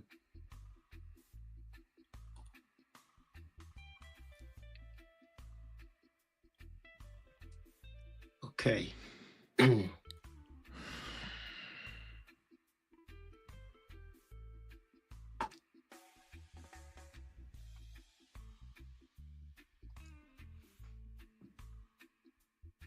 So it looks like what's up is in long on the long side. I'm guessing it's S&P as well. And yeah, great work there. What's up? We also have Elias Idraki. Welcome to the show. Welcome to the live trading session. How's your trading going? How's markets going? How's life? I know you have a lot going on, so let us know how you've been doing. How's your trading journey been so far? And I'm sure there are a lot of people, different stages in their trading journey. So very, very keen to hear how it's been the last couple of days. You got a question here, Andrew. I don't think we covered this yet. Do you plan to rotate each prop account? Did you cover this? I didn't know. So okay. Potentially going forward, the idea is to rotate, try and protect some of the capital. But at the moment, I'm actually trading them all. So I've actually got them all linked up on Copy Trader. Yes, we're trading all at the moment. But the idea could be to trade a different prop firm every other week. So 1 week Apex, 1 week Tradeify, another week Top Step, something like that, just to protect some of that capital. But it would be sod's law that if I do that, we'll have some extremely good weeks. Could be reducing the probability. Then the strategy's holding well at 2-1. So if it's not broke, don't fix it, I suppose, right? So yes, certainly something for me to think about. But right now, I've got all the Apex accounts linked up to a copier. Okay. Awesome. Good stuff. All right, we got another comment here from Elias. Bit of a hiatus, but looking forward to getting back. There you go. That's it. That's the spirit, man. Slow and steady. Yeah, okay. Yeah, we just seem to be stuck around this price at the moment, right? We're a little bit stalled. Hopefully we can get a break upwards, but the price will do what the price wants to do, like you say, right? So yeah, I'm looking at the volume as well. Yeah, there's not much showing on my chart. Actually, the volume's more red than green at the moment, so not the greatest of signs. But yeah, let's see how we do. Yeah, I think it's one of those things where I kind of want to put my stop at break even. It's not giving me those momentum vibes yet, but there's been so many trades where I've seen this happen, and then as soon as I put my stop in at break even, I think that's what everybody else does. Then it takes off. You know, that's something I need to learn. Sometimes I put my stop at break even too soon. We hit that break even stop, and then the price just rockets up to my take profit. Yeah. So that's quite frustrating as well. So you can be too overcautious. You know, I think you should put your stop loss. You know, what's a reasonable expense, and if you can, you know, try your best to stick to it. That's why I normally go for the rule of 75% profit. Then I'll get my stop to break even. Because you can't be too cautious, right? And then you're missing out on some of your runners. And then when you do hit your loss, you're sort of altering that ratio then of your risk to reward. Yeah, that's a very good point as well. Like you're interfering with the process that works and that's tested. So yeah, I'm gonna just be patient with this one. Yeah, same here. We're moving sideways at the moment for the last 15 minutes. Going into the 20th. We're going to the fourth candle of 20 minutes. Yeah, okay, we'll see. Patience is the name of the game. Yep. But yeah, for myself, I've moved my stop to break. But as you know, Mandela, how many times have I sent you a WhatsApp? Like, damn, moved my stop to break. Yeah, hit the entry level and it's straight into a take profit. So yeah, you can be too cautious with your trades as well. Yeah, because they say scared money don't make money. Yeah, and if you can't be too scared. If you're scared about your trade hitting your stop loss, well, you need to reduce your contract size, right? Yeah, exactly. Yeah, you know, if you can't absorb that loss, look at your contract size or your lot size and look at reducing that until, you know, it's a figure you're comfortable with. Yeah. We've seen that happen many, many times. And that's, I think, an easy enough trick, you know, knowing that, okay, you're not going to have a record trade, which is okay, but you're willing to kind of withstand some of that pain of waiting because you know this trade is not going to hurt you. Even if it goes against you, you're not feeling anxious. You're not feeling that feeling in your stomach where you're like, oh shoot, if I can't afford for this to go against me. Yeah, and losses are part of trading. You can't have a green day every day. You know, the sooner you can accept that you will have red days. You can even have red weeks, right? You know, sooner you can accept that. You know, I think it certainly will help you out with your trading. But you know, if you're looking at say 4 or 5 losses in a row, and you're gonna max your account out, well, your lot size or your contract size is too big. You just need to reduce that. So, you know, you could potentially take, you know, a week's worth of losses and still come back and trade the next week. Yeah.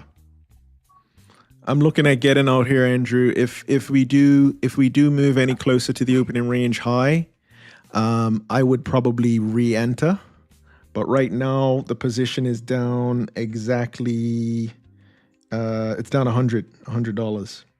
So yeah, I'm probably looking to get out myself. So what I'm looking at is, if you go back 5 candles, you can see the red candle with that bottom. I'm probably gonna put my stop. This one? Yeah, I'm just put my stop just below there. Now, if we break that market structure, I will jump out of the trade. But yeah, probably put my stop around there and stay in the trade.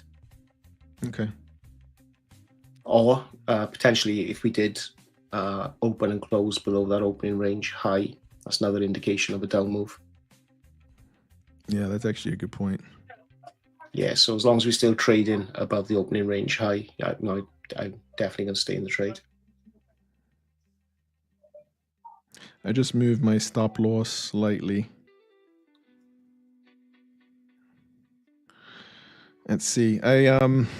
Sometimes I need to remember to zoom out a little bit as well. And that's a very good point that we are still above that opening range high, which tends to act as a very safe zone. So yeah, thank you for that reminder.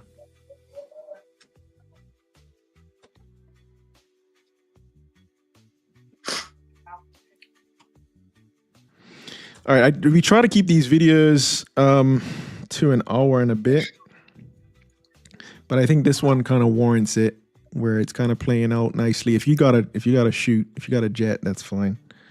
But yeah, no, I'm alright for a bit. Yeah, I'm good for a while. We were in the trade. Yeah, I can update in the chat later, but yeah, let's see how this goes. Now, what we got just under 40 seconds in the next candle. It's just forming a range, right? It's just going sideways at the moment. So yeah, we just need a breakout either of that low candle. Yeah, we'll see how it goes at the moment. I'm comfortable in the trade. yeah, we can just sit tight and wait. I'm I'm worried to switch the screen now because of what happened last time. We looked away and came back, and it was. Let's have a look. It might be a pleasant surprise. Let's have a look at something else, shall we? Let's have a look at all right, let's do that. Let's do that. What do you you want to have look a look at Bitcoin? We can have a look. Oh, that's Bitcoin. Zoomed out a little bit. Let's take another look at Tesla. Tesla's actually doing well today. So yeah, the brave buyers are getting rewarded here. Yeah, interesting to see. What else we got? Let's do a quick Coifin update. So looks like all the indexes are still up. S&P's up 1.1, Nasdaq's up 1.2%, Dow Jones up 1.1. In terms of sectors, energy sector is leading the charge, up almost 2%, followed by consumer discretionary, financials, and then technology as a sector. These are the top 4 so far today. And then the good old market movers, Tesla's reclaimed the number 1 spot today, up more than 7%, or yeah, just right on the nose, 7%. Best performer today, and the relative volume is actually 2 times the 10-day average. So a lot of volume, double the volume that we usually see in Tesla, pushing it up to a nice solid 7%. Palantir second, Capital One is third. Also interesting to note, 88% of this S&P 500 top 100 is in the green, and only 13% is in the red. We had Broadcom yesterday announcing earnings. Yeah. So that's down 2.9. So definitely one-sided in terms of the breadth. Yeah, a lot of green. Yeah, we're just still moving sideways at the moment. So for myself, there's no panic to get out or to move that stop at the moment. Yeah, until I see us break this sideways movement. You know, we'll never get the break up or down, right? But at the moment, yeah, we're just going side to side. Yeah. I mean, staying also looks like S&P. If we just go back here, it looks like S&P is staying above that psychological 6,000. Here we go. 6,000 is a nice round number. So if we can hold above 6,000, I think that's a fairly good sign. As it stays above 6,000. So yeah, let's see where we go from here. Also worth mentioning, end of the week. So maybe people trying to get positioned before the weekend, and that could be also playing a part in people's decision-making process. Also, we got that Trump announcement. So he's signing executive orders and probably taking some questions from the Oval Office in about, I think that's, what's that? Doing the math. So that's 2.5 hours from now. So possibly people getting ready for that as well. Okay. Yeah, it's quite boring price action at the moment, right? It's just not a lot going on. Yeah, it's up. It's definitely up. So if we have another look at it and we kind of zoom out a little, just looking at where we finished yesterday, in terms of where we were yesterday, it's still not even attempted to close that gap overnight. So I think that's a sign of strength here. Whether it's I don't know what the reason is behind it, but it's definitely the strength is looking like it's still there. Yeah, I think so. We just seen like it's just sideways, like a lot of chop at the moment. And what I'm not liking about the trade is like the bodies of the candles are quite small as well. So like I say, there's not much volume at the moment. We did get to look towards the opening range low, but sort of rejected. That's like the candle I'm looking at, put my stop loss at. Yeah. But yeah, we sort of need just needed to do something, right? So yes. So it could be that.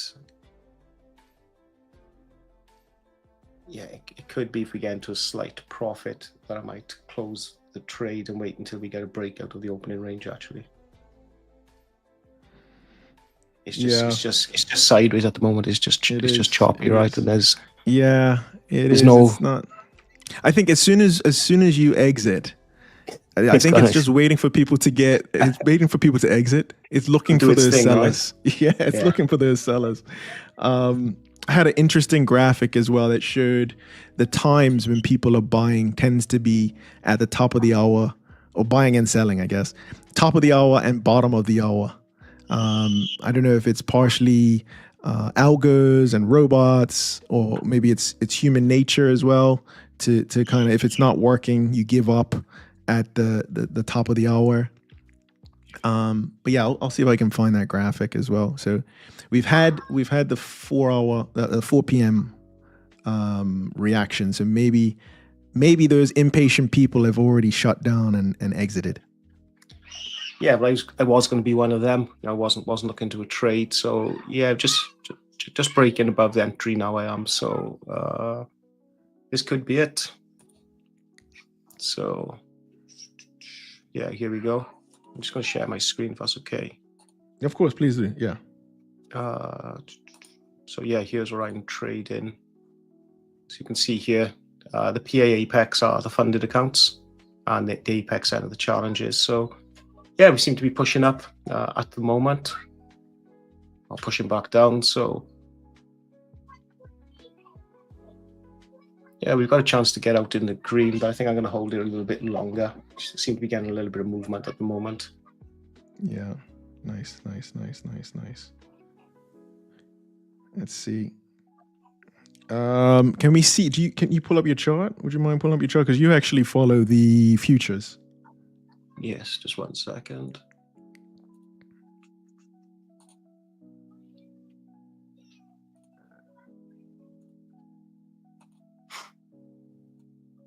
Yes, that's myself.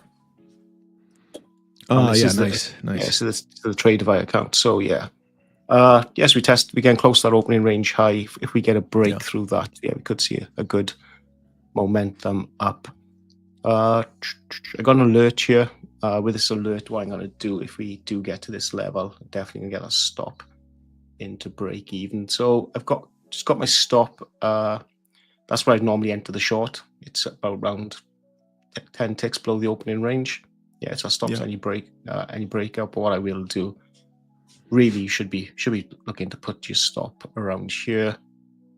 Or best practice would be here. I'm moving my stop to break even right now. Actually, now that you mentioned it, I think that's a good practice.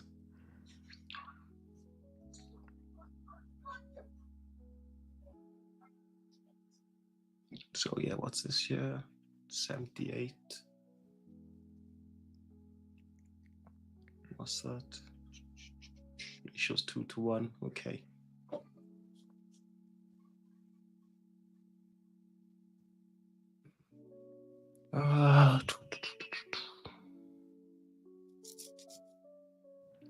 Yeah, we'll just let this trade. Let's trade. Do this thing. Okay, yes, we've actually, if you just look at it here, I suppose this is where it was ranging, right? Yeah, this is that zone. Yeah, that's the zone there. It's actually broken out of that zone. So, yeah, the next candle, we could be looking at testing, break that opening range high. We'll see. Yeah, I'm gonna. So, yeah, just under the minute to go.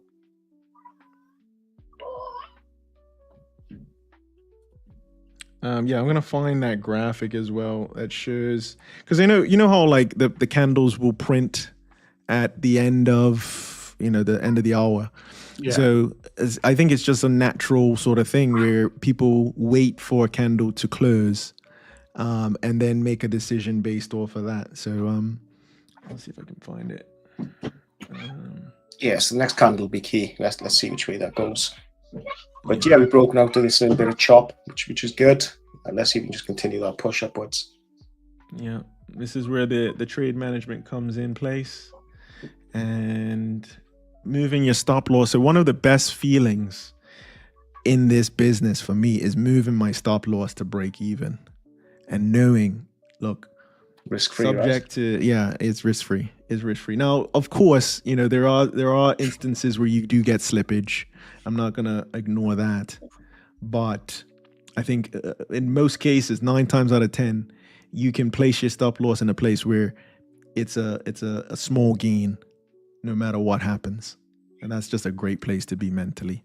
Yeah, that's what I normally do. So when I say break even, it's normally a couple of pips above entry, right, just to cover slippage and commission and things like that. Yeah. And that's the way to do it. And sometimes it will come back, and it will try and take out all the stop losses. That's the market's job, is to try and confuse and frustrate the most amount of people. So it will try and look for stop losses. But I think if you have a plan and you have a strategy that works, and you're placing your stop loss at your break even, you're trading the best that you can. So you can't fault yourself for that. Over time, you will be successful. It's just a matter of being diligent and basically putting in the reps, putting in the time. Yeah, so what I'm probably going to do is have a look at the next candle, potentially get out of this trade. If we break the opening range high, I might jump back in if I get that opportunity. It's not looking like it at the moment. We're pushing down quite aggressively at the moment. So yeah, we'll see.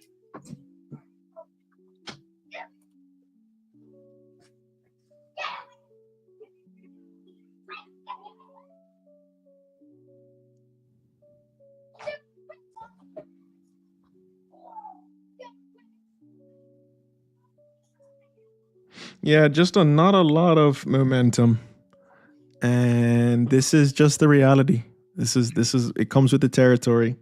Yeah, we just back into that chop now, right? It's just going sideways again. It's actually trying to push down. So yeah, I might exit this trade. I'm just not happy with the price action. It seems to be not enough volume, not enough bodies in the candle. So yeah, it's not a great trade. And it could be a long drawn out process as well. But looking at it, could be a painful trip to my stop. Yeah, just that's it, and that's what you want to try and avoid. I feel like if you have the opportunity to avoid that painful trip all the way to your stop, then just do it. Yeah, I think sometimes it's better to protect your mental capital as well. Not just your account capital, but that mental capital is just as valuable. Some days it's more valuable being able to tell yourself, okay, this trade is not working. Doesn't mean that I'm a failure. Doesn't mean that I'm wrong. Doesn't mean I should quit. This trade is just not working. And then you have to be honest with yourself. And now let's see if it just shoots higher now. Go ahead. Yeah, it's typical, right? So what we got, just over a minute and a half to go. So yeah, we'll see.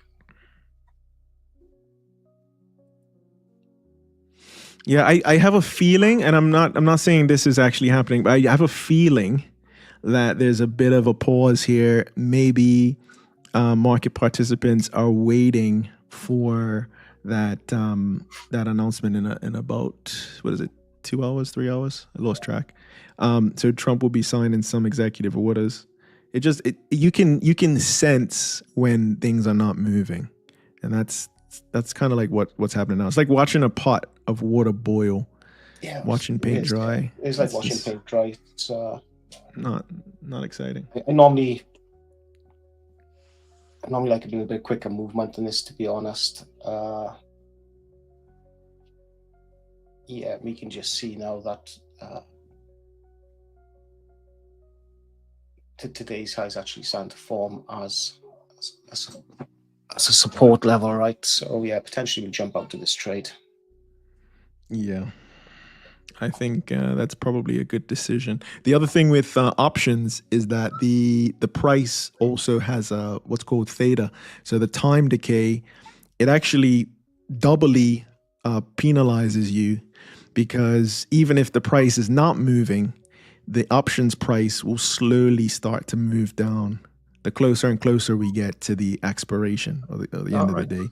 Yeah. So for me, it's doubly as painful. So I'm inclined to just pull the plug now and wait for some momentum to come back in, or maybe wait until the executive orders when Trump starts his showtime. Yeah, you get penalized from options if it's not moving at all. It's not good. Yeah, we're moving down now, so okay.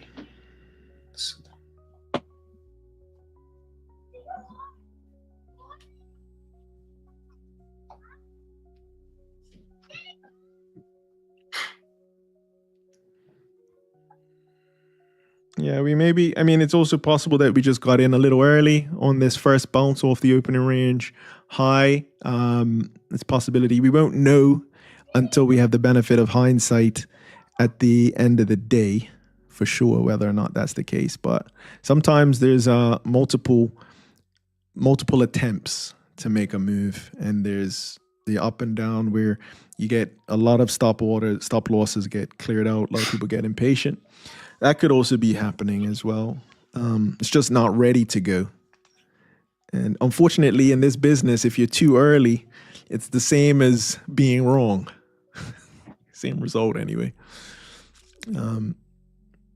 So yeah, I'm thinking to just call it here. Yeah, you can always get back in, right? So I'm probably going to call it if we get down to this wick around here. Yeah. Yeah, I'm gonna, like I say, I've jumped out too early in the past, and then the price. Yeah, another thing for myself, still showing upward trend from M15 upwards. Okay, that's probably going to change now. M5, yeah, there we are. It's gone down to down. So okay, yeah, potentially going to be looking to get out now. Yeah, I'm gonna stop the pain, stop the bleeding. And I'm glad that this shows the reality of trading. It's not always bright lights and gains and lots of profits all the time. This is the harsh reality of this business. Right then. So yeah, I'm probably sticking that trade till we get down to that wick. But should we call it a day on stream? Yeah, I think so. Yeah. It's running a bit long. I think, yeah, unless you had anything else to add, I think no, it's good. Nothing from me. Just thanks, chat. Thanks, Mandela. And that's all I'm going to say. That was what, 2 days ago? That was 48 hours ago? Sorry, yeah, so I was not expecting that. Yeah, so the price has dipped down. So yeah, I'm out, and yeah, looking at being out at minus 160. So right, I'll catch up with you next week. I'm just going to put some alerts in on the opening range. If we do get a break from that, I might take another trade later on. Okay. But until then, yeah, thanks, chat. Thanks, Mandela, and I'll speak to you all soon. Thank you, Andrew. Thank you very much, everybody. You've had it. We've done some trades live finally, and just thank you to everybody in the live chat. I have multitasking is something that I'm working on immensely, but I do want to just specifically say thank you to those of you who were able to join us. Thanks again so very much for watching. We had the one and only Rosario. Thank you very much, Rosario, for joining the live chat. Actually, you know what we're gonna do? We're gonna do a little bit of this. Here we go. So we got Rosario in the live chat, live and direct. We had Jay also. Thank you, Jay, for passing through. Asher was in the live chat. Happy Duck. What's up as well? Elias Adraki, up and coming trader, started trading a few weeks ago. So it's good to see you. You're sticking with it. Keep it up. Keep it up. And each and every one of you who is watching the replay of this, thank you very much for spending your Friday with us. A lot of things that you could be doing, and we really appreciate you. That's it from all of us here at Signature FX. As far as I know, we'll be doing this again next week, Friday, if all goes well. And be safe. Remember, today is capital preservation. So protect your capital first and live to fight another day. We got a whole nother week next week coming up where we can take our opportunities as they come. Keep your losses small. Keep your expenses small, I should say. Take care, everybody. Speak to you all again next week. Today's show is sponsored by thefivers.com, better funding for traders. Get qualified by private equity fund and manage up to $4 million. So you can choose your funding journey. So you can start with the one-step program, which is hyper growth, two-step program, which is the high stakes, and the low-cost program, which is the boot camp. So pop over to thefivers.com. Please use our affiliate link for 5% off. And it's a great way to start your prop firm journey. Next to ourselves, it's TradeZella.com, the only tool you need to become profitable. So you've got powerful and automated trade journaling. Yeah, you can analyze your trading stats. You can gain some key insights. You can leverage up to 50 plus reports to monitor your progress. You can ask yourself a question after a week or two: do you have a profitable strategy? So you can go through your win rates, your profit factor, how many trades you actually missed. And you can even take it one step further. You can backtest, replay to help you improve. So pop over to TradeZella.com, use the discount code SFX25 for a 10% discount. And finally then, it's STX4X.com, the all-in-one complete trading package. Perfectly crafted trading program that meets all the needs of traders. So from Forex, futures, options and more, STS4X provides mentorship and trading systems to suit every trader. So we got the all-in-one package there with this morning's sponsor. So thanks very much to thefivers.com, TradeZella.com and STS4X.com.